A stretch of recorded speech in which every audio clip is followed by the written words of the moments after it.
Kansas Governor Laura Kelly is issuing a new statewide mask mandate as COVID-19 cases continue to surge. You saw that announcement right here an hour ago. KMBC 9's Kelly Eckerman is here with what was said. Kelly? As we've been reporting, COVID-19 is putting a terrible strain on hospitals across the state. Governor Kelly says she is taking an all-of-the-above approach to keep schools and businesses open. This will be her second statewide mask mandate. She issued one in July, but most counties opted out. This one allows counties to either follow the governor's mandate or they can create their own. Counties without a local order by November 25th will come under the statewide order. We have reached a new stage in our fight with this virus, and how we choose to respond can turn the tide for our businesses, our hospitals, and our schools. However, state law does give county commissioners the ability to opt out of this.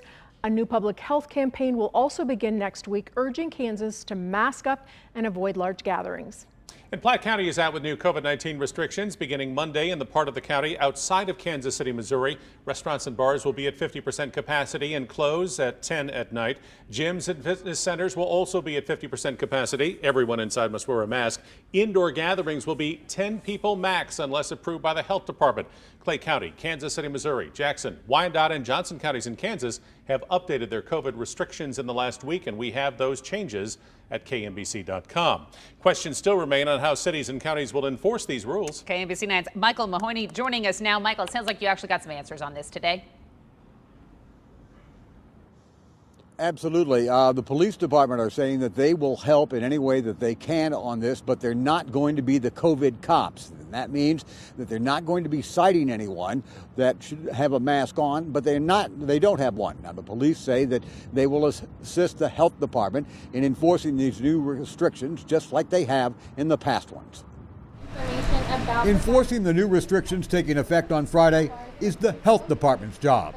The police say they'll assist if they are asked, but enforcing health regulations is not a police duty. So we are not going to be out there looking for violations of mask orders necessarily and proactively looking for that. They are willing to help if the health department needs it. If they want backup for an investigation, if they want police to come and keep the peace, we have been since the beginning and we will continue to do that. The major change for the police department is officers now have to wear a face mask.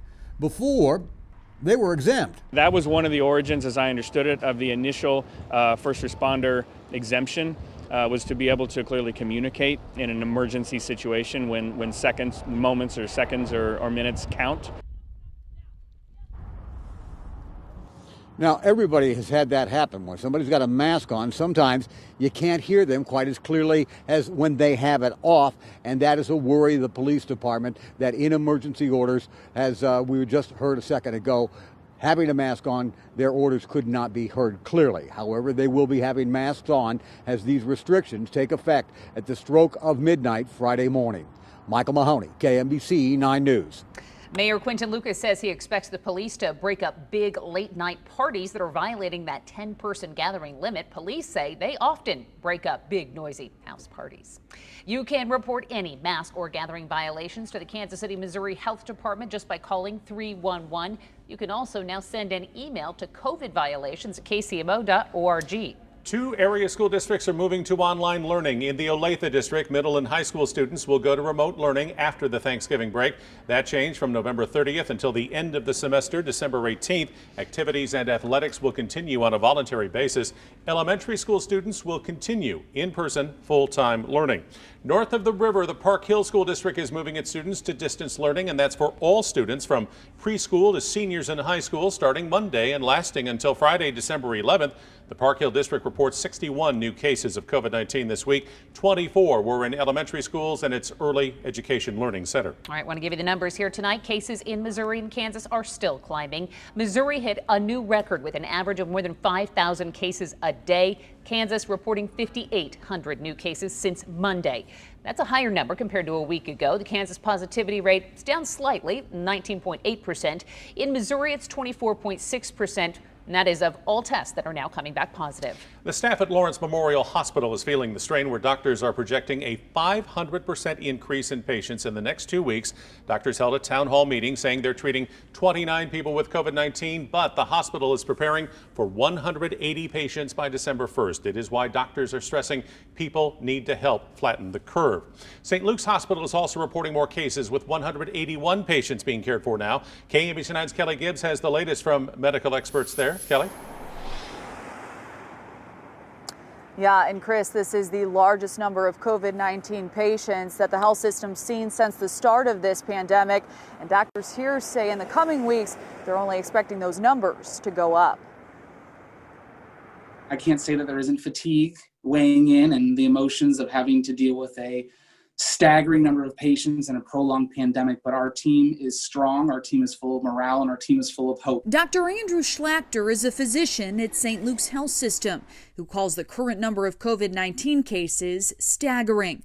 181 patients within the system are now hospitalized with coronavirus, the most at one time since the start of this pandemic. I think it's really hard to stereotype who may or who may not get very sick, and everyone should have an increased diligence. Dr. Schlachter predicts the surge of cases will get worse in the coming weeks before the numbers decrease.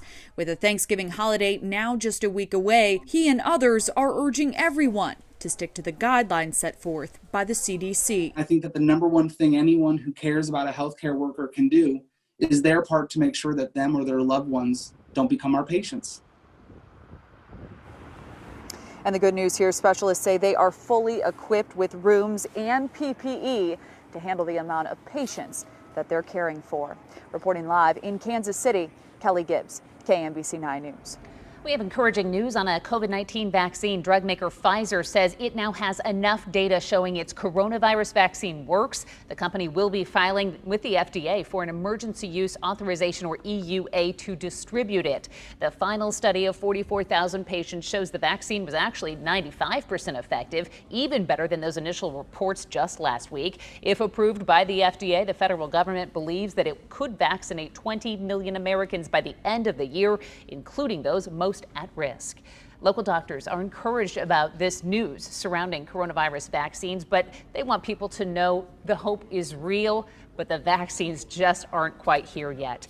Doctors with the University of Kansas Health System urge people to be smart, be safe, and just hold on for a little longer.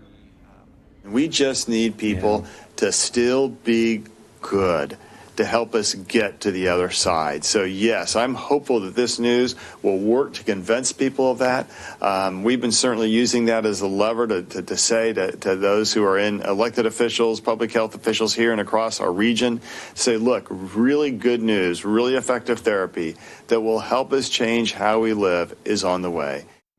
Hope on the horizon. It could be months before a vaccine is widely available. Doctors stress the importance of wearing your mask, socially distancing, and limiting gatherings this holiday season. And because of the pandemic, the Jackson County Circuit Court is canceling all jury trials through the end of the year. Presiding Judge David Byrne says it's because of a big spike that is in cases. Several jury trials have been held recently with new safety changes in place, but Judge Byrne says he made his decision based on changing circumstances. Trial delays mean inmates are staying longer inside the Jackson County Jail. This is 4 inmates are testing positive for COVID right now. 13 are in quarantine. KMBC 9's Matt Fleener is at the jail on how they're trying to keep inmates and staff safe. The director of the Jackson County Detention Center says testing is key to finding those positive cases and isolating them as quickly as possible. In addition to the 4 inmates, 6 staff members are also positive and quarantining at home.